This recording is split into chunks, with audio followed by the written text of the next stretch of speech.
Hello guys, welcome to my channel. आज का हमारा टॉपिक है इंटेगुमेंट इन डेरिवेटिव्स। सबसे पहले जानेंगे इंटेगुमेंट होता क्या है। इंटेगुमेंट लैटिन वर्ड से आया है जिसका मतलब होता है टू कवर। यह अल्टरनेटिव नेम है स्किन का। यह आउटर मोस्ट कवरिंग होती है बॉडी की, जो इंक्लूड करता है स्किन और उसके डेरिवेटिव को। अब देखते हैं इनवर्टिब्रेट में जो आउटर मोस्ट लेयर होती है वो सिंगल लेयर ऑफ सेल से बनी होती है, उसको बोलते हैं एपिडर्मिस। यह जस्ट उसके नीचे circular and longitudinal muscles layer भी पाए जाते हैं। यह एपिडर्मिस लेयर जो होती है वो सिक्रेट करती है ए सेलुलर क्यूटिकल को। ये जो पीरियडिकली शेडिंग होती है क्यूटिकल लेयर को, उसको हम एक्डाइसिस कहते हैं। अब वर्टिब्रेट में देखें तो यह outermost epidermis and inner dermis में डिवाइडेड है। अब हम डायग्राम में देख सकते हैं epidermis region outermost region है। जस्ट उसके नीचे हमारी डर्मिस रीजन लाई करती है जिसमें ऑयल ग्लैंड, हमारी स्वेट ग्लैंड या बहुत सारे नर्व्स सप्लाई देखने को मिलते हैं। हाइपोडर्मिस रीजन जो होती है वो सबसे लोअर मोस्ट रीजन है जिसमें आर्टरीज एंड वेन्स रन करती है। हम पढ़ते हैं एपिडर्मिस रीजन के बारे में। यह एम्ब्रियोनिक मेसोडर्म से डेवलप हुई है। इसको ए वैस्कुलर लेयर कहते हैं। यह बनी होती है स्क्वामस स्ट्रेटिफाइड एपिथेलियम से।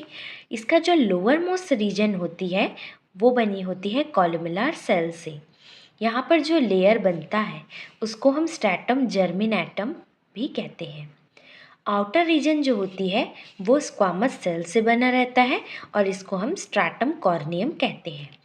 यहाँ पर केराटिन नाम की एक प्रोटीन होती है जो हमारी एपिडर्मिस रीजन में पाई जाती है, जो प्रोटीन रिच कंपाउंड होती है और इनमें हमारा सिस्टीन और मिथियोनिन करके एमिनो एसिड पाए जाते हैं। अब पढ़ते हैं डर्मिस के बारे में। डर्मिस एक इनर लेयर होती है हमारे स्किन की। यहाँ पर थिक, फ्लेक्सिबल और वैस्कुलर लेयर है यह ओरिजिनेट हुई है मेसोडर्म से।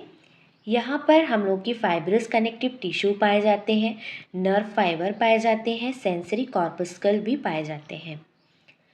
यहाँ पर ब्रांच या स्टिलेट सेल्स होती हैं जिनको हम क्रोमैटोफोर्स भी कहते हैं। अब हम पढ़ते हैं मेजर फंक्शन ऑफ डेरिवेटिव। सबसे पहला फंक्शन है प्रोटेक्शन का, जिसमें हमारी बॉडी को मैकेनिकल केमिकल इंजुरी से बचाता है। सिक्रेशन करता है, थर्मल रेगुलेशन करता है। थर्मल रेगुलेशन जैसे कि फर, फेदर, ये इंसुलेटिव की तरह काम करती है और हमें हीट प्रोवाइड करती है जिससे हम कोल्डर क्लाइमेट में वार्म फील कर सके। स्वेट ग्लैंड क्या करती है? कूलिंग इफेक्ट प्रोवाइड करती है। एक्सक्रीशन में क्या होता है? जो एक्सेस वाटर सॉल्ट होती है वो हमारी स्वेट के थ्रू बाहर आती है। स्टोरेज होती है, फैट को स्टोर करके रखते हैं हाइपोडर्मिस, या फिर हमारे सील्स और वेल होती है वो ब्लैबर में स्टोर करके रखते हैं। सेंसेशन का फंक्शन, यहाँ पर क्या होती है? स्किन में कुछ सेंसरी कॉर्पस्कल्स प्रेजेंट होती है जो क्या करती है? हमारी टच, पेन, प्रेशर और टेम्परेचर को रेगुलेट करती है। Thank you for watching.